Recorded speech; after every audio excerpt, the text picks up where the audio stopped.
జై శ్రీరామ్, అందరికీ నమస్కారం. ఒకసారి ఈ పరిసర ప్రాంతాలన్నీ చూడండి.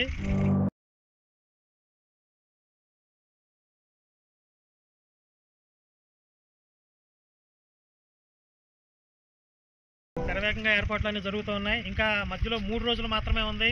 మరి ఈరోజు మాతో పాటు లలిత్ కుమార్ గారు కూడా మనతో జాయిన్ అయ్యారు. ఈ ఏర్పాట్లకు సంబంధించి తన వంతు ఆయన సహకారం అందిస్తూ ఉన్నారు. అలాగే 1-2 రోజుల్లో ఇంకొంతమంది రథసారథులు కూడా రాబోతూ ఉన్నారు. ఇక 14వ తారీఖు అయితే ఈ ప్రాంతం అంతా కూడా చాలా సందడిగా కోలాహలంగా మారబోతోంది. శివశక్తి అభిమానులందరికీ, హిందూ బంధువులందరికీ కూడా ఒక పెద్ద పండగ వాతావరణం విజయవాడ పక్కన ఉన్నటువంటి కేతనకొండ ప్రాంతంలో. ఇక్కడ నేతాజీ సైనిక్ స్కూల్ అని చెప్పి ఉంటుంది. ఆ రోజు హైవే పక్కన అన్నీ కూడా బ్యానర్స్ ఉంటాయి. మీకు రూట్ అనేది చాలా క్లియర్గా అర్థమైపోతుంది. ఎలాంటి గందరగోళం ఉండదు. ఒకవేళ ఎవరికన్నా అనుమానాలు లేకపోతే ఏదైనా కన్ఫ్యూజ్ అయినా కూడా మన వాళ్ళకి కాల్ చేయొచ్చు. లలిత్ కుమార్ గారు కూడా 2 మాటలు చెప్తారు. అందరికీ జై శ్రీరామ్. డిసెంబర్ 14వ తారీఖు జరగబోతున్న మన శివశక్తి పండుగ కోసం మేము 4 రోజులు ముందే రావడం జరిగింది. కరుణాకర్ గారు అయితే ఇంకా చాలా రోజులు ముందే వచ్చారు. అద్భుతంగా ఏర్పాట్లు సాగుతూ ఉన్నాయి.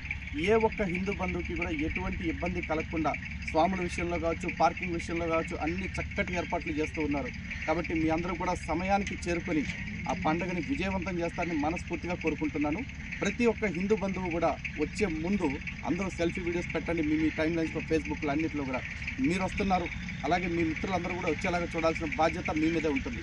జై శ్రీరామ్, భారత్ మాతాకి జై. జై హింద్.